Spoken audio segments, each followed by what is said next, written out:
दोस्तों, एक लड़की थी, 20-22 साल की उसकी उम्र रही होगी। एक दिन वो बहुत निराश होकर अपने पिता के पास गई। पिता से बोली, पिताजी मुझे ऐसा लगता है मेरी लाइफ थम गई है, मेरा जीवन थम गया है, मैं रुक गई हूँ। मेरे पाँव किसी गड्ढे में धंस गए हैं, किसी कीचड़ में धंस गए हैं, दलदल में धंस गए हैं, मैं उससे निकल नहीं पा रही, आगे नहीं बढ़ पा रही। ऐसा इसलिए हो रहा है क्योंकि जो जो मैं चाहती हूँ मैं बनूँ, मैं करूँ, मैं वो नहीं कर पा रही, उतना नहीं कर पा रही, उतना मुझे नहीं मिल पा रहा। मैं बहुत कुछ चाहती हूँ जीवन से, उसके लिए मेहनत भी कर रही हूँ, मैं रुकी नहीं हूँ।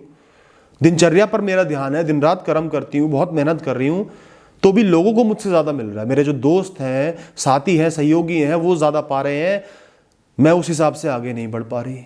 इससे मैं बहुत निराश हूँ।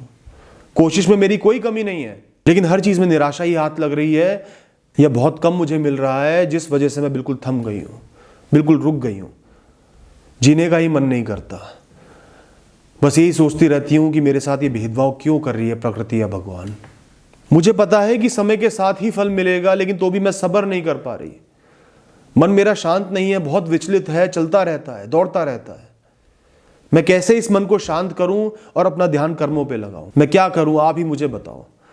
उस लड़की के पिता बड़े समझदार इंसान थे, उनमें बहुत समझ थी, और जीवन में इस परिस्थिति से वो खुद गुजर चुके थे, उसका सामना करके आगे बढ़ चुके थे। उनको पता था क्या करना है। वो अपनी बेटी को अपने साथ लेकर गए, बाहर निकले, एक बाग ढूंढा, बाग में गए, कुछ देर ज़मीन की तरफ देखते रहे, और अचानक से उनको एक कीड़ा नज़र आया जो पलटा हुआ था, जिसके पाँव ऊपर थे। वो बड़ा बेचैनी से अपने पाँव हिला रहा था कि किस तरीके से आगे बढ़ पाए। पिता ने उस कीड़े को उठाया, सीधा करा, और वो चल के वहाँ से निकल गया, मुक्त हो गया। पिता अपनी बेटी की तरफ देखे, मुस्कुराए और बोले, बेटा इस कीड़े का सब कुछ सलामत था, पूरे होश में था, पाँव भी चल रहे थे, लेकिन तो भी ये फंसा हुआ था, चल नहीं पा रहा था, बिल्कुल रुक गया था, और कुछ देर ऐसे ही रहता तो कोई और बड़ा कीड़ा आके इसको खा जाता। परेशानी सिर्फ इतनी थी कि ये खुद को सीधा नहीं कर पा रहा था, ये उल्टा हो गया था, सीधा करने की क्षमता इसमें नहीं थी। ये छोटी सी चीज इसे नहीं आती, प्रकृति ने इसको ये नहीं समझाया कि सीधा कैसे होना है। इस वजह से शायद आज इसका जीवन ही चले जाता। अब तुम्हारी बात करता हूं, या तुम्हारी उम्र में जो भी बच्चे हैं उनकी बात करता हूं। तुम्हारे अंदर क्षमता है, ताकत है, ऊर्जा है, समझ है, तुम मेहनती हो, कोशिश कर रही हो, प्रयत्न कर रही हो, सब कुछ है तुम्हारे अंदर आगे बढ़ने के लिए, तो भी तुम अटक गई हो, फंस गई हो, इसलिए कि तुम्हारा मन उल्टा है। तुम्हारी क्षमता में, ताकत में, दिमाग में कमी नहीं है, सिर्फ तुम्हारी सोच में कमी आ गई है, जिसको तुम सीधा नहीं कर पा रही, इसलिए फंसी हुई हो। तुम्हारे शरीर में तो कोई विकार भी नहीं है जो तुम्हें रोक पाए। तुम्हारी सबसे बड़ी ताकत है कि भगवान ने तुम्हें एक हेल्दी शरीर दिया है, तुम कर्म कर सकती हो। तुम इस दुनिया को उल्टा देख रही हो, जैसे ये दुनिया चलती है वैसे नहीं देख रही हो, किसी और नजरिए से देख रही हो जो बिल्कुल उल्टा है, इसलिए तुम्हें कुछ भी सीधा नजर नहीं आ रहा। तुम सोच रही हो मैं कोई भी कर्म करूं, उसके पलटे में मुझे एक फल मिल जाए, मैं जो भी कर रही हूं उसके बदले में मुझे कुछ क्यों नहीं मिल रहा। लोग मेरे जितनी मेहनत कर रहे हैं उसके पलटे में उनको फल मिल रहा है। तुम्हारा दिमाग सिर्फ फल में है, क्या तुम्हें मिल सकता है इस क्षण में, सिर्फ उसमें तुम्हारा दिमाग चल रहा है। इसलिए तुम्हारा दिमाग उल्टा चल रहा है, क्योंकि ये दुनिया ऐसे नहीं चलती। ऐसे फल की प्राप्ति बेटा नहीं होती। फल कभी भी हाथों हाथ नहीं मिलता। फल मिलने का तरीका ही अलग है, जिसकी तुम्हें समझ नहीं है, जिस वजह से तुम्हारा जीवन उल्टा हो गया। तुम अपनी जिम्मेदारियों को, अपने कर्तव्य को एक बिजनेस की तरह कि तुम्हें हाथों हाथ कुछ मिल जाए, इस सोच के साथ कर रही हो, जबकि तुम्हें अपने कर्म इसलिए करने चाहिए क्योंकि तुम्हारी उम्र है, तुम कर्म कर सकती हो, ये तुम्हारे कर्तव्य हैं। तुम्हें खाली नहीं बैठना, तुम्हें कुछ ना कुछ करना है, मेहनत के साथ करना है। सुबह से शाम तक मेहनत करनी है, कार्य करने हैं, इसलिए तुम्हें काम करना है। तुम्हें इस दुनिया में जीवन मिला है, प्रकृति में जीवन मिला है, तुम जीव हो, तुम ताकतवर हो, तुम्हारे अंदर क्षमता है, सोच है, इसलिए तुम्हें मेहनत करनी है, क्योंकि यही तुम्हारा कर्तव्य है। खाली बैठना तुम्हारा कर्तव्य नहीं है, और खाली बैठ भी जाओगी तो कुछ भी नहीं पाओगी।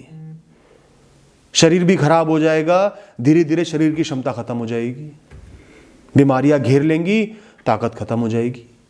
तो खाली ना बैठने का सबसे बड़ा कारण यह है कि तुम एक्टिव रहो, शरीर चलता रहे, जीवन जीने की ऊर्जा तुम्हारे अंदर रहे, ना कि फल। एक छोटी सी बात बताता हूं, कई लोग बहुत बड़े बड़े एम बनाते हैं, एम कैसे गोल ओरिएंटेड नहीं बनाते, उनको चाहिए मर्सिडीज की गाड़ी। स्टूडेंट लाइफ में उन्होंने सोच लिया मुझे मर्सिडीज की गाड़ी चाहिए, मैं उसके लिए मेहनत करूंगा। रिटर्न के लिए मेहनत कर रहे हैं, फल के लिए मेहनत कर रहे हैं। अब सबसे पहली चीज उनके जीवन में क्या होगी, उनके दिमाग में वो गाड़ी भर जाएगी। जीवन में आए ना आए, दिमाग में वो गाड़ी भर गई है, मन में वो गाड़ी भर गई है।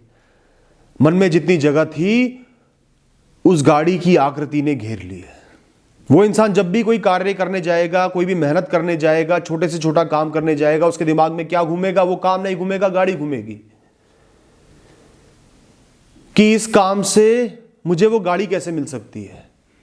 1 घंटे पढ़ोगे तो क्या वो गाड़ी मिल जाएगी? क्या उन दोनों को डायरेक्टली एसोसिएट कर सकते हो? नहीं कर सकते ना। वो इंसान आधे घंटे पढ़ेगा और सोचेगा अब मुझे वो गाड़ी मिल जाएगी, नहीं मिलेगी, और हाथों हाथ उसके दिमाग निराशा से भर जाएगा, दुख से भर जाएगा, विचलित हो जाएगा, अशांत हो जाएगा और वो रुक जाएगा। और दिमाग को इस उम्र में कर्म करने के लिए क्या चाहिए? फोकस चाहिए, कंसंट्रेशन चाहिए, प्लान्स चाहिए, प्रॉब्लम सॉल्विंग चाहिए। उस गाड़ी के लिए तो कोई स्थान ही नहीं है। जितना स्थान वो गाड़ी लेगी, चाहे कम से कम भी ले, उतना ही गलत है, उतना ही नुकसान है, उतना ही कर्म नहीं कर पाएगा वो बच्चा, वो इंसान। इसलिए ही बेटा, ये जो मटेरियलिस्टिक टारगेट्स होते हैं कि मुझे क्या मिलेगा, क्या मिल जाए, गाड़ी हो, बंगला हो, ये जीवन जीने के, किसी भी गोल को पकड़ने के, करने के सही टारगेट नहीं है, बिल्कुल गलत टारगेट है। ज्यादातर लोग जो सिर्फ मटेरियलिस्टिक टारगेट लेके मेहनत करते हैं, बीच में ही रुक जाते हैं, वापस हो लेते हैं, अटक जाते हैं, थम जाते हैं, क्योंकि वो मर्सिडीज की गाड़ी उनको बार बार तोड़ती है, हर दिन तोड़ती है, हर 1 घंटे के बाद तोड़ती है और बिल्कुल कमजोर बना देती है। छोटी से छोटी परेशानी आई और वो मर्सिडीज फुर से दिमाग से निकलने को तैयार, आपसे दूर भाग रही है। उस परेशानी को सुलटाने में ध्यान नहीं जाएगा, सही करने में ध्यान नहीं जाएगा, ध्यान जाएगा कि उस मर्सिडीज को कैसे रोक लूं। किसी के पास वो मर्सिडीज देख ली, वो गाड़ी देख ली, उससे जलने लगोगे। काश मैं उछल के बस उसके स्थान पर पहुंच जाऊं, काश मुझे मेहनत ना करनी पड़े, मैं उसका जीवन जी लूं। ऐसे ख्याल आएंगे जो सिर्फ नेगेटिव है, नुकसानदेह है, आपको कहीं नहीं पहुंचने देंगे। हर इंसान का जीवन अलग गति से चलता है। किसी को आज कुछ मिल रहा है, किसी को कल कुछ मिलेगा, किसी को 10 साल बाद कुछ मिलेगा, किसी को आज अगर 1 मिल रहा है तो दूसरे को 10 साल बाद हो सकता है 10 मिलना हो, 100 मिलना हो। लेकिन आप आज उस इंसान को 1 मिलता देख के रुक जाओगे, थम जाओगे, कुछ नहीं करोगे, और जो आगे जाके 100 आपको मिलना था वो नहीं मिलेगा। या कुछ ही समय बाद अगर वो आपको 1 मिलने वाला होता जो उसके पास है, तो आज आप उसको देख के रुक गए तो वो नहीं मिलेगा, धीमे पड़ जाओगे, थम जाओगे, क्योंकि आप उल्टा जीवन जी रहे हो। ये जीवन इस तरीके से जिया ही नहीं जाता। जैसे वो कीड़ा था, उल्टा पड़ा हुआ था, सीधा नहीं हो पा रहा था, ऐसे ही तुम्हारा मन इस समय उल्टा है, गलत सोच के साथ आगे बढ़ रहा है। मटेरियलिस्टिक सोच रखोगे, सिर्फ अंत का सोचोगे कि मुझे क्या मिलना चाहिए, क्या मिल जाएगा, तो जो बीच में कठिन रास्ता है ना, उसको कभी पार नहीं कर पाओगे बेटा। ध्यान सिर्फ अंत पे रहेगा, उस पॉइंट पे रहेगा, और उस गड्ढों से भरे रास्ते पर बार बार गिरोगी, उठ भी नहीं पाओगी। सक्सेस कोई पॉइंट नहीं है बेटा, उसको आप रिस्ट्रिक्ट नहीं कर सकते, उसको किसी एक गाड़ी में, एक बंगले में, किसी एक गोल में थाम नहीं सकते, जकड़ नहीं सकते। सक्सेस तो एक कंटिन्यूअस प्रोसेस है, इंप्रूव करने का, सीखने का, संभलने का, समझने का, समस्याओं का हल निकालने का, चलते रहने का बिना रुके। सक्सेसफुल बनना है तो जीवन भर निरंतर कर्म करने होंगे, मन को शांत रख के कर्म करने होंगे।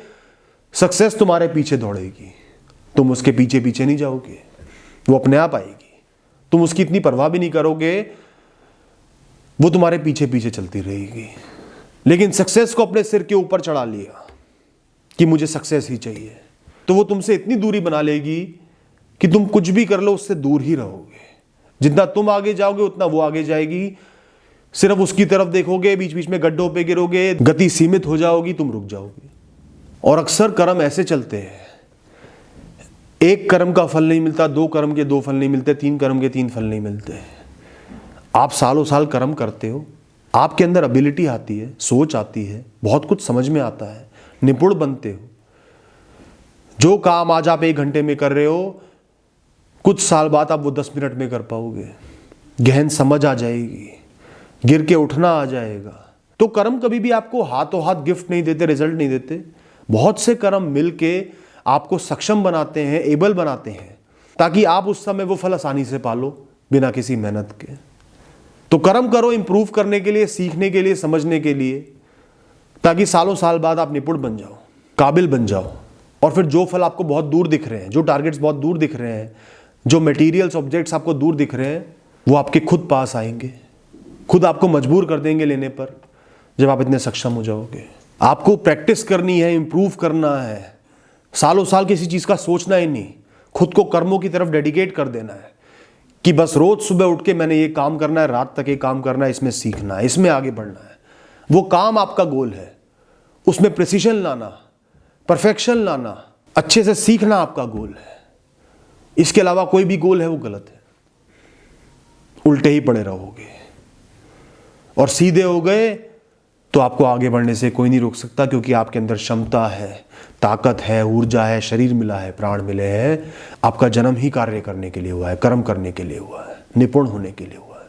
जिस दिन सुबह उठकर तुम्हारा दिमाग, तुम्हारा मन सिर्फ उस कार्य की तरफ चलेगा, पूरे दिन मुझे ये कार्य करना है, बहुत अच्छे से करना है, कोई प्रॉब्लम आएगी उसको सॉल्व करना है, डरना नहीं है, पीछे नहीं मुड़ना, हंस के स्ट्रगल करना है, बिना किसी एक्सपेक्टेशन के, किसी रिजल्ट की सोच के, चाह के तुम आगे बढ़ पा रही हो, जीवन जी पा रही हो, उस दिन तुम्हारा जीवन अपने आप सीधा हो जाएगा बेटा। तुम्हें किसी की सलाह की, किसी की बातों की जरूरत ही नहीं पड़ेगी, कोई तुम्हें रोक नहीं पाएगा। इंसान तो छोड़ो, मशीनें भी होती हैं, खाली पड़ी रहेंगी, मैल जम जाएंगे, अटक जाएंगी, फिर चालू करोगे नहीं चलेंगी। बिना एक्सपेक्टेशंस के अगर अपनी मशीन को चलाए रखोगे तो वो ग्रीस से भर जाएगी, रुकेगी नहीं, बस चलती रहेगी। पुरानी हो जाएगी तो भी चलती रहेगी। एक उम्र के बाद जब आप इंसान थक जाता है, कमजोर हो जाता है, तब भी तुम्हारी मशीन नहीं रुकेगी, क्योंकि उसके अंदर विल पावर होगी कार्य करने की, कर्म करने की। जब भी तुम्हारा मन भटके, सोचेगी मैं कहां पहुंची, इतनी मेहनत करी है, मैं कहां पर खड़ी हूं, तो ये मत देखना तुम सक्सेस के कितनी दूर खड़ी हो, तुम ये देखना तुम कितनी आगे आ गई हो, कितना तुमने सीखा है, कितनी इंप्रूवमेंट आई है, कितनी गुंजाइश और है, कितना और कर सकती हो। इससे तुम्हें एक पुश मिलेगा, ऊर्जा मिलेगी। इसके अलावा बेटा तुम्हारी कहानी यूनिक है, अलग है। हर इंसान की कहानी यूनिक है। सबको कुछ फल भी मिलेंगे, कुछ खोना भी पड़ेगा, कुछ अच्छे से मिल जाएगा, कुछ अच्छे से नहीं मिलेगा, कुछ कर्मों का फल मिलेगा, कुछ कर्मों का फल नहीं मिलेगा, कुछ कर्मों का बहुत ज़्यादा फल मिल जाएगा, कुछ कर्मों का बहुत कम फल मिलेगा। सबकी कहानी अलग है, अपनी कहानी की रिस्पेक्ट करो। अगर सबकी कहानी एक सी होगी तो हम इंसानी रोबोट कहलाएंगे, कहानी का मतलब ही खत्म हो जाएगा, इंटरेस्ट ही खत्म हो जाएगा, वो कहानी बोरिंग बन जाएगी। दूसरों से कंपैरिजन करना बिल्कुल बंद कर दो, अपनी यूनिक कहानी को अच्छे से जीना है, कर्म योगी बनना है, उस कहानी को अच्छा बनाना है, दूसरों की कहानी नहीं जीनी। ऐसी अपनी सोच को बनाओ। ध्यान रखना तुम लाइफ में स्टक नहीं हुई हो, रुकी नहीं हुई हो, थमी नहीं हुई हो, सिर्फ तुम्हारी सोच थमी हुई है। सिर्फ अपनी सोच को पलटो और दौड़ना शुरू कर दो। ये बात समझा के पिता अपनी बेटी को घर ले आए। उस दिन के बाद वो लड़की जीवन में कभी नहीं रुकी, कभी नहीं अटकी। उसको कभी नहीं लगा कि उसके पांव धंस गए हैं। अपने कर्म करके वो जीवन में बहुत आगे बढ़ गई। आप भी बढ़ जाओगे। All the best.